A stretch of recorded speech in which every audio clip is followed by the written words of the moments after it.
지난주에 종료주의를 지켰고 한 주간을 고난주간으로 보냈고 오늘은 우리가 부활주일로 지키고 있습니다. 부활이라고 하는 것은 누구나 반박할 수 없을 정도로 너무나 분명한 많은 증거가 있습니다. 하나님께서는 예수님의 부활에 대해서 확실한 증거를 남기셨는데요. 그때 당시에 많은 기록들을 보면 예수님의 부활이 얼마나 확실한 것이었는가라는 것들을 보여주고 있고, 당시에 예수님께서 묻히셨던 그 무덤의 상황을 보더라도 예수님의 부활이 확실한 것을 알 수가 있습니다.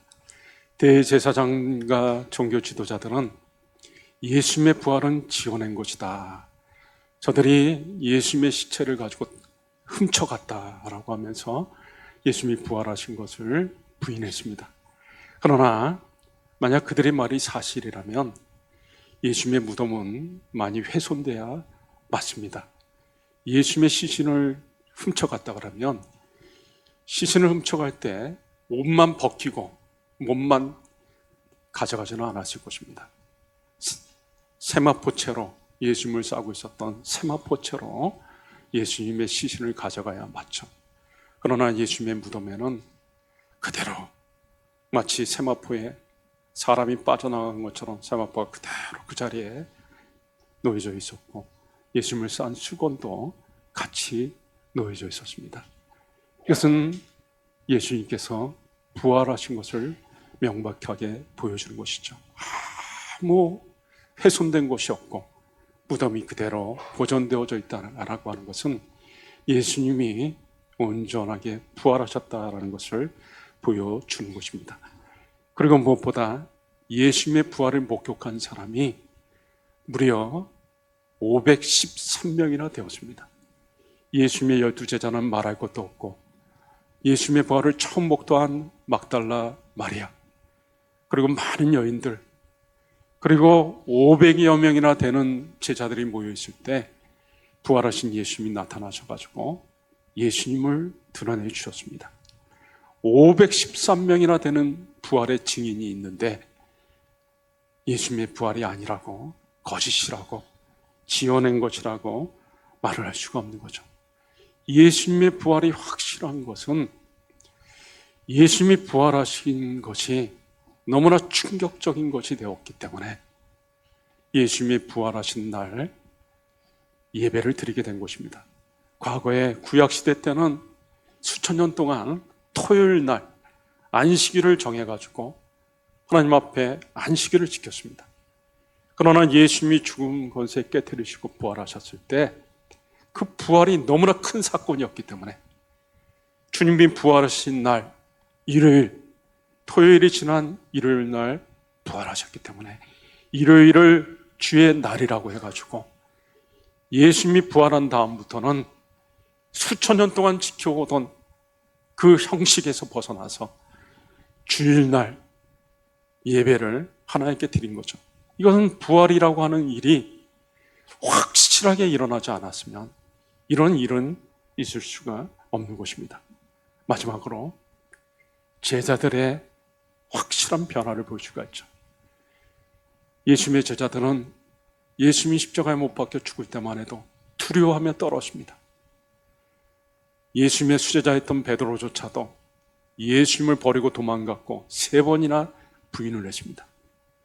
그러나 나중에 예수님의 제자들은 완전히 바뀐 사람이 되었습니다. 죽음 앞에서도 두려워하지 않고 끝까지 복음을 전하다가 다 순교를 당한 거죠. 어떻게 제자들이 이렇게 변화가 있었을까요? 그것은 그들이 부활이라고 하는 사건을 너무나 분명하게 체험했기 때문에, 죽어도 산다고 하는 확실한 부활의 믿음을 가졌기 때문에 그들은 담대하게 복음을 전할 수가 있었던 것입니다. 여러분, 하나님께서는 이 부활이 확실한 사실이라고 하는 것을 여러 가지 증거를 통해서 남겨놓으셨는데 왜 하나님께서는 그렇게 너무나 반박할 수 없을 정도의 분명한 부활의 증거를 남겨놓으셨을까요? 그것은 바로 우리들의 연약함 때문에 그런 것입니다. 사람들은 잘 믿지를 않습니다. 말만 가지고는 잘 믿지를 않습니다. 눈으로 봐야지만 믿는 그런 성향을 가지고 있습니다. 그래서 예수님의 제자 도마도 다른 제자들이 다 예수님의 부활을 목도했는데도 불구하고 자기는 보지 못했기 때문에 나는 내가 직접 예수님의 그 예수님의 손에다 손가락을 집어넣어 봐야겠다. 예수님의 그 허리에 창이 찌른 그 허리에 내 손가락을 집어넣어 보고 진짜 부활했는지를 내가 믿겠다. 봐야지만이 믿는 연약함을 가지고 있습니다. 빌립도 예수님에게 하나님을 보여달라고 그렇게 얘기를 했습니다. 예수님이 답답해 하셨죠. 하나님은 우리가 얼마나 연약하고 봐야지만 믿는 것을 알기 때문에 부활의 많은 증거들을 남겨놓으신 것입니다. 예수님이 확실하게 부활하셨다라고 하는 것은 또 우리에게 뭘 얘기해 줍니까? 예수님의 지금까지 말씀하셨던 말씀들이, 그리고 예수님의 사역이 전부 다 거짓이 아니고 참이었다라고 하는 것을 우리에게 분명하게 보여주는 것이죠. 예수님은 분명하게 말씀하셨습니다. 하나님이 세상을 이처럼 사랑해서 자신을 이 땅에 보내주셨다고. 예수님의 말씀, 요한복음 3장 16절에 나온 대로 하나님이 이 땅의 사람들, 우리들을 너무나 사랑하셔서 예수님을 이 땅에 보내주셨다라고 말씀하신 거죠. 예수님이 이 땅에 오신 목적이 바로 하나님께서 이 땅의 사람들을 사랑했기 때문에 오신 거다라고 말씀하십니다. 그리고 예수님께서 오셔서 이루신 일이 있는데, 예수님이 이 땅에 오신 목적이기도 하며 예수님의 사명이기도 했습니다. 예수님은 십자가에 못 박혀서 돌아가시기 전에 다 이루었다라고 말씀하셨습니다. 다 이루었다라고 하는 말은 테텔레스타이라고 하는 헬라어인데, 그 말은 상거래를 할 때 물건 값을 다 지불했다라는 것입니다. 어떤 계약을 하고 계약금을 지불하고 중도금을 지불하고 잔금까지 다 지불해가지고 값을 다 치렀을 때, 이제 모든 거래가 다 끝났을 때 테텔레스타이 하면은 이제 값을 다 지불해서 이제 모든 것이 끝났다라는 그런 의미입니다. 예수님은 십자가상에서 죽으시기 직전에 다 이루었다라고 말씀하셨습니다. 예수님은 무슨 값을 지불하셨을까요? 바로 저와 여러분의 죄값, 모든 죄값을 다 지불하신 것이죠. 그리고 예수님이 죄값을 지불했다라고 하는 것은 이제 더 이상 죽음이 우리에게 어떤 영향을 미치지 못한다라는 것을 말을 하는 것입니다. 여러분, 죽음은 뭐 때문에 오는 것이죠? 죄 때문에 오는 것입니다. 죄 때문에. 선악과를 따먹는 날에는 반드시 죽으리라 하나님이 말씀하셨죠. 죄의 값은 사망이요.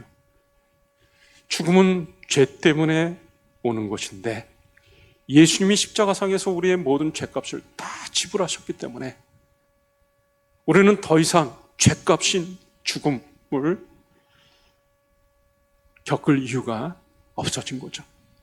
그래서 예수님이 십자가에서 죄를 해결하는 것으로 인해 가지고 죽음은 이제 권세를 잃어버린 것입니다. 여러분, 죽음처럼 무시무시한 것이 없죠. 이 세상 사람들에게 죽음은 가장 큰 공포의 대상입니다. 죽음이 일어나면은 자리에서 털썩 주저앉습니다. 망연자실합니다. 어찌할 바를 모르는 것이죠. 슬퍼하고 통곡하고 울다가 기절하기도 하고, 그래서 말할 수 없는 고통 겪는 것입니다. 그래서 사람들은 죽음을 두려워합니다. 그래서 늙지도 않고 싶어 합니다. 늙으면 죽기 때문에 늙지 않으려고 온갖 애를 다 쓰는 것이죠. 이 죽음은 고린도전서 15장에 오늘 제가 예배를 시작하면서 읽었던 말씀에 죽음은 마지막 원수다라고 얘기를 하고 있습니다. 죽음은 무시무시한 힘을 가지고 있는 것이죠. 그런데 예수님께서 십자가에서 죄값을 다 치러주는 것으로 인해 가지고 이제 더 이상 죽음, 죄로 인해 죽음이 오는 건데 죄값이 치러졌기 때문에 죽음은 힘을 잃은 것입니다. 더 이상 죽음은 권세가 없어요. 제가 쉽게 비유해 말씀드리면요, 일제점령기에 일본 순사는 우리나라 사람들에게 공포의 대상이었습니다. 일본 순사가 소리를 지를 때 꼼짝 못하고, 때리면 맞고, 욕을 해도 욕을 먹어야 되고, 발로 차면 발로 참을 당하고, 짓밟으면 짓밟힘을 당하고. 일제점령기에 일본 순사는 우리에게 공포의 대상이었습니다. 그런데 1945년 8월 15일 날 일본이 패망하고 패망국이 되었을 때, 패망선언이 이루어졌을 때, 그때는 어떻게 됐습니까? 곳곳에서 만세 함성과 더불어서 일본 순사들은 힘을 잃었습니다. 그래서 이제는 거꾸로 우리나라 사람들이 일본 순사를 향해서 욕을 하고 때리고 발로 차고, 이렇게도 일본 순사들이 저항을 하지 못했던 것이죠. 예수님이 십자가에서 우리 죄값을 다 치러주기 전에는 죽음이 우리에게 일본 순사와 같았습니다. 우리를 짓밟고 공포에 떨게 하고 우리를 압박하고 우리는 죽음 앞에서 떨어야 됐습니다. 그러나 예수님이 십자가에서 죄값을 다 지불하셨을 때 이제 죽음은 더 이상 우리에게 힘과 권세를 발휘하지 못하게 되었습니다. 또 예수님은 십자가에서 죄값을 치름으로 우리를 이제 죽음에서부터 완전히 자유하게 하셨습니다. 예수님이 십자가상에서 하셨던 마지막 말씀은 아버지여, 내 영혼을 아버지 손에 의탁하나이다, 부탁하나이다. 예수님은 마지막에 자신을 하나님께 온전히 내어 맡겼습니다. 그건 뭘 얘기하는 것입니까? 하나님께서 예수님을 맡아주시고 영원토록 예수님과 함께 주신다는 말씀인 거죠. 마찬가지로 이제 우리는 죽음에서부터 자유로워졌기 때문에 우리는 이제 영원한 생명을 얻었고 하나님께서 저와 여러분을 영원히 맡아주시는 것입니다. 우리도 예수님처럼 우리의 삶이 끝날 때가 올 것입니다. 그때 우리도 예수님처럼 하나님께 기도할 수 있습니다. 아버지, 내 영혼을 아버지 손에 맡기나이다, 부탁하나이다 라고 맡기는 기도를 할 수가 있는 것이죠. 예수님은 이 땅에 계시는 동안 장례식 설교를 한 적이 한 번도 없습니다. 장례식 설교를 할 필요가 없어요. 왜 그런가 하면 예수님은 죽은 자를 다 살렸기 때문에 장례식에 가서도 죽은 사람을 살렸습니다. 회당장 야이로의 딸의 장례식에 가가지고 죽어가지고 막 장례를 치루했는데 그 회당장 야이로의 딸을 살렸습니다. 죽은 지 나흘이나 돼가지고 무덤 속에 이미 들어가서 썩은 냄새가 나는 나사로를 예수님께서 살리셨습니다. 장례식을 한참 치르고 있는 나인성 가부의 아들을 예수님께서 살리셨습니다. 예수님은 죽음에서 살리시는 분이시기 때문에 장례식 설교를 하실 필요가 없고 모든 죽음에서부터 우리를 건지시는 분이시기 때문에 우리는 죽음으로부터 자유를 누리고 완전한 자유를, 우리는 이제 우리 영혼을 하나님께서 영원토록 보존해 주시고 영원히 우리가 살기 때문에 이제는 우리는 죽음으로부터 완전히 벗어나서 자유를 누리게 된 것입니다. 여러분, 저와 여러분은 정말 이 예수님을 믿는 믿음이 있으면 사후 준비가 다 끝난 사람입니다. 우리는 죽어도 예수님이 마르다에게 얘기했죠. 나를 믿는 자는 죽어도 살겠고 무릇 살아서 나를 믿는 자는 영원히 죽지 아니하리라. 예수님은 분명히 말씀하셨습니다. 우리가 죽는 것이 아니라 영원히 사는 것이라고 분명히 말씀하셨기 때문에 우리는 영원히 사는 것이고 우리는 죽어도 사는 것이기 때문에 사후 준비가 다 된 사람들인 것입니다. 정말 이걸 생각하면은 내가 죽어도 사후 준비가 다 됐다. 나는 영원히 하나님께서 나를 맡아주시고 나를 보존해 주신다 생각하면 마음속에 걱정과 근심이 사라지는 것입니다. 기쁨이 솟아오르는 것이죠. 많은 사람들이 노후 준비를 하려고 애를 씁니다. 노후 준비가 안 되면은 고통스럽게 살까봐. 그런데 여러분, 제가 요즘 많이 묵상을 했는데요. 사후 준비가 잘 돼 있는 사람들은 노후 준비에 대해서 걱정하지 않아도 됩니다. 한번 생각해 보세요. 사후는 영원한 시간이 있습니다. 노후는 잠깐이에요. 뭐 한 30년이라 될까요? 3, 40년 될까요? 영원한 삶에 비하면 노후의 시간이라고 하는 것은 볼펜으로 찍은 점밖에 안 되는 것입니다. 사후의 준비가 다 된 사람은 노후 준비 조금 안 됐다고 해가지고 연연해야 할 것도 없고 걱정해야 할 것도 없는 것입니다. 이 사후 준비에 대한 확실한 믿음이 없으니까 노후 준비가 안 됐다고 막 바둥바둥하면서 걱정하면서 그렇게 사는 것이죠. 그래서 우리는 사후 준비가 됐기 때문에 죽음 앞에서도 당당할 수가 있는 것입니다. 베드로와 요한이 복음을 전하다가 죽음 앞에서도 당당하게 우리가 하나님 말씀 듣는 것이 너희 말 듣는 것보다 옳지 아니하냐. 죽이려면 죽여라. 우리는 사후 준비가 다 된 사람들이다. 더 이상 겁날 것이 없었던 거죠. 마지막으로 우리는 예수님의 부활을 통해서 우리에게도 확실한 소망이 있습니다. 그것은 무엇입니까? 예수님을 만나볼 소망, 예수님과 하나님과 함께할 소망. 예수님은 분명히 말씀하셨습니다. 요한복음 14장에 제자들과 떠나기 전에 내가 이제 아버지께로 가는데 처소를 마련하러 간다. 처소를 마련하면 이제 다시 와서 너희를 데리고 나 있는 곳에 우리 하나님이 마련해 놓으신 그 장막집으로 너희를 데리고 갈 것이다 라고 예수님께서 말씀하셨습니다. 그래서 우리는 이제 예수님이 마련해 놓으신 그 아름다운 처소에 가게 될 소망, 예수님을 만나볼 소망, 하나님을 만나볼 소망이 있는 것이죠. 그래서 영광일세, 영광일세, 내가 누릴 영광일세, 은혜로 주 얼굴 배옵는 것, 영광일세, 영광일세, 내가 누릴 영광일세. 우리는 하나님이 마련해 놓으신 그 아름다운 천국 장막에서 영원토록 거닐게 될 것입니다.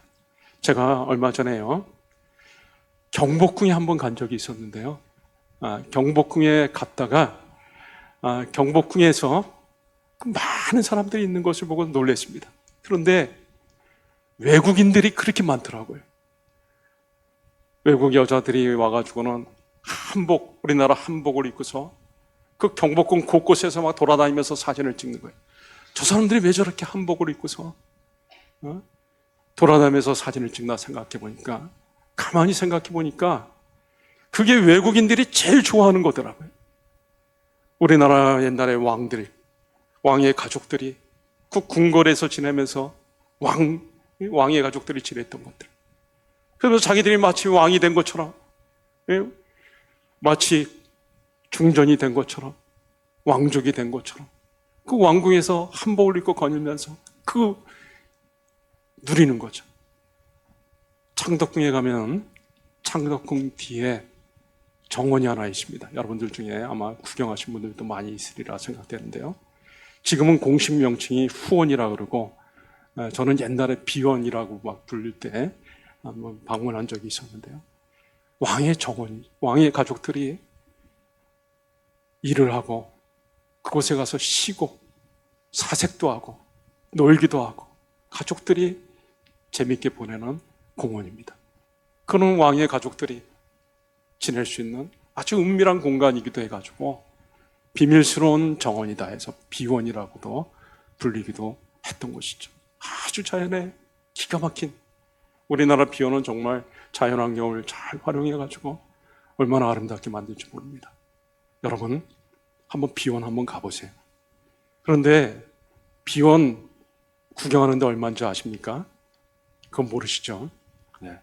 비원 구경하는데 그냥이 아니에요. 공짜가 아닙니다.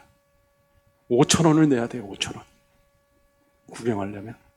하루 잠깐 구경하는데 5,000원을 내야 됩니다. 그런데 우리는 예수님이 우리를 데리고 와가지고 하나님께로 인도했을 때 하나님이 마련해 놓으신 아름다운 처소에서 영원토록 매일 그것을 거닐면서 우리가 하나님과 예수님과 더불어 지내게 될 것입니다. 이것이 바로 우리의 소망인 것이죠. 이제 말씀을 맺습니다. 하나님께서는 우리에게 놀라운 은혜를 베풀어 주셨습니다. 예수님께서 우리를 영광스러운 집으로 이끌어 줄 것이라고 하는 소망이 있습니다. 우리는 하나님이 마련해 놓으신 집에서 예수님과 더불어서 영원토록 거닐면서 살게 될 것입니다. 그리고 우리를 그곳으로 인도하기 위해서 예수님은 우리의 모든 죄값을 다 십자가에서 치러주셨습니다. 그리고 예수님을 죄값을 치르게 하기 위해서 하나님께서는 예수님을 이 땅에 보내주셨습니다. 이 부활절 날 우리에게 이런 큰 기쁨, 영원한 즐거움을 허락해 주신 우리 하나님께 감사, 우리 예수님께 찬양과 영광을 올려드립니다. 우리 하나님과 예수님께 한번 감사의 박수로 영광 올려드리겠습니다. 이제 우리 그 기쁨은 제가 기도한 후에 우리 호산나 성가대 칸타타로 같이 또 간격을 나누도록 하겠습니다. 기도하겠습니다. 하나님 아버지 감사합니다. 오늘 부활주일 날 하나님 앞에 예배로 영광을 올려드릴 수 있게 하시고 부활의 기쁨을 하나님이 우리에게 베풀어 주신 놀라운 은혜를 누릴 수 있게 하여 주신 거 감사합니다. 우리의 대적이었던 죽음 권세를 예수님께서 깨뜨리시고 부활하셔서 산 소망이 되어주시고 우리로 하여금 영원한 소망 가운데 살게 하여 주신 주님께 감사와 찬양과 영광을 올려드립니다. 십자가상에서 우리의 모든 죄를 짊어지시고 죄값을 다 치러주셔서 죽음으로부터 자유를 얻고 영원한 생명을 얻게 하여 주신 우리 주님께 감사와 찬양과 영광을 올려드립니다.